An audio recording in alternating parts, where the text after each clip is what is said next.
За манай элчүүчлийн мэргэжлийн холбоо нь 2023 онд шинээр байгуулагдсан. За байгуулагдсан шалтгаан бол элчүүчлийн тухай хуулинд заас тусгаснараа нийт эрх зүй хууль этгээд буюу төрийн бас байгууллагаас өөр статустай юм мэргэжлийн төрийн зарим чиглэлээр хэрэгжүүлдэг холбоо болж байна гэсэн. За энэ холбооны салбар нэгжүүд 21 аймагт бий болж байгаа. За энэний хүрээнд Ховд аймагч гэсэн элчүүчлийн мэргэжлийн холбооны салбар холбоо бий болсноор төрийн бодлого руу илүү чиглэх, элчүүчлийн бодлого руу илүү аймгийн орон нутгийнхаа бодлогыг чиглүүлэх өндөр ач холбогдолтой мөн нэгдсэн журмаар ингээд Монгол Улсын элчүүчлийг хөгжүүлэхэд өндөр ач холбогдолтой юм аа. Мэргэжлийн холбоодын салбар холбоод хичнээн одоо аймаг дүрэгт байгуулагдсан байна өнөөдрийн байдлаар. Элчүүчлийн мэргэжлийн холбооны салбар холбоо нийт 15 салбар холбоо байгуулагдсан байна. Улсын хэмжээнд. Улсын хэмжээнд. За энэ нь зарим нь бол аймгийн холбоо, зарим нь бол одоо тусгаалсан зорилттой зах зээлийн холбоонууд гэж байна. За тэдний ямар учиртай вэ гэхээр одоо Бүгд найрамдах Солонгос улсын зах зээлийн холбоо гэх мэтчлэн. За Монгол орн руу зориулж байгаа жуулчдын тоог нэмэгдүүлэх зорилгоор Монгол улсын одоо бодлогоор стратегиэр чиглүүлж байгаа улсууд руу үйл ажиллагаа явуулж байгаа аж ахуйн нэгж компаниудын нэгдэл гэсэн. За тэр нь болохоор Солонгос зах зээлийн холбоо, Хятад зах зээлийн холбоо, за ингээ Европ зах зээлийн холбоо гэсэн 3-4 тусгаалсан ийм зах зээлийн холбоонууд байна. А бусд нь бол одоо зочид буудлын Монгол улсын зочид буудлын холбоо байна. За хөтөч тайлбарлагчийн холбоо байна. Эдгээр холбоонууд нь бүгд Монгол улсад үйл ажиллагаа явуулаад 20-25 жил, 30 жил болсон зарим холбоодууд байна.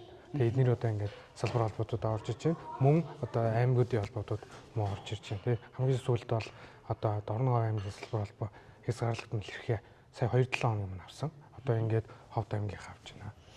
Элчүүчлийн мэргэжлийн холбоо одоо ер нь өмнө тавьж байгаа зорилт хэрэгжүүлэхээр төлөвлөж байгаа одоо томоохон бодлогын чанартай ажлуудаас онцлох юм бол элчүүчлийн мэргэжлийн холбоо одоо энэ жил бол хамгийн зорж байгаа ажил бол энэ хил орчмын элчүүчлийг маш одоо системтэйгээр аюулгүй явуулах. Тэгээ энэ хоёр улсын засгийн газрын хэлэлцээрийг амжилттай олох үүднээс хил орчмын элчүүчлэлээр бол анхаарч байна. Мөн энэ жилийн хүрээнд бол элчүүчлийн мэргэжлийн холбоо одоо Европ зах зээл буюу одоо өндөр зэрэглэлийн элчүүчлэл чиглэсэн бодлогыг барьж ажиллана гэсэн зорилготой ажиллаж байна. Мэргэжлийн холбоод бас ер нь энэ салбар холбоод руугаа чиглэсэн бас яг энэ зөвлөн туслах гэдэг юм уу те бас бодлогын чанартай ийм үйл ажиллагаануудыг эрчимжүүлэх ажил дээр хэрхэн анхаарах вэ? Мэргэжлийн холбоо өгсөн байгууллагаснаас хойш салбар холбоод руу чиглэсэн үйл ажиллагаа байнгын тогтмол явуулдаг.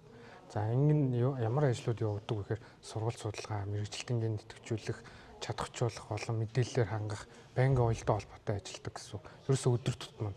За мэргэжлийн холбооны ажлын алба өдөр тутамд салбар холбооныхаа гүйцэтгэх захирлуудтайгаа харьцаж идэг. Тэгээд ийм ажлууд явагдаж байгаа. Энэ дээр танай аймгаас оруулах санал юу байна? Төрийн бодлогот оруулах саналууд юу байна гэж байна. За хил орчмын хэлжүүлэлтээр бол тодорхой бас аймагуд байна. За гов хилж байгаа бомбттай аймагуудад бол Бүгд найрамдах Хятад ард улстай хилж байгаа бомбттай аймагуудад бол илүү давуу талууд үүсэж байгаа. За тэр нь одоо юу гэдэг Дорн Сүхбаатар, Дорногов, Өмнөгов, Говьлтай тэ Ховд гэсэн аймагуудад бол өндөр ийм боломжууд бий болж байгаа. А гэхдээ одоо энэ нөгөө тухайн элчүүчлийг явуулахын тулд нэгдүгürt одоо дэд бүтц зам арга. Одоо ийм онцгой шаардлагатай зүйлсүүд маш их байдаг учраас энэ одоо эхний жилдээ энэ жилдээ бол одоо Дорногов, Дорнод, Ховд аймагуд ер нь бол илүүтэйгээр ингээд жуулч таатай нөхцөл байдлууд нь бүрдсэн байна. Бэлэн байна гэж харж байгаа. А гэхдээ энэ нь өөрөө хангалттай гэсэн үг бол бас биш. Энэ гурван аймагт гурвууланд нь зочд буудал болон байршуулах хэрэгслийн асуудлууд байгаа. За Бүгд найрамдах Хятад ард улсын одоо цаад өнцгөөс бол энэ Монгол улс руу чиглэсэн хөдөлгөөн хил орчмын хэлжүүлэлээр оруулах жуулчдын тоо нь бол одоо мэдээлэл нь бол маш ихээр байгаа. Одоо нэг бомбоор ихэд 250-300 мянган жуулчаа оруулах хүсэлтэй байна гэдэг хүсэлтүүд өгсөн байна. Тэр энэ олон жуулчдыг орж ирэхэд Монгол улсын буюу тэр тухайн аймгийн одоо дэд бүтцийн асуудал дийлэхгүй гэдэг проблем бас биднэрт тулгарч байна.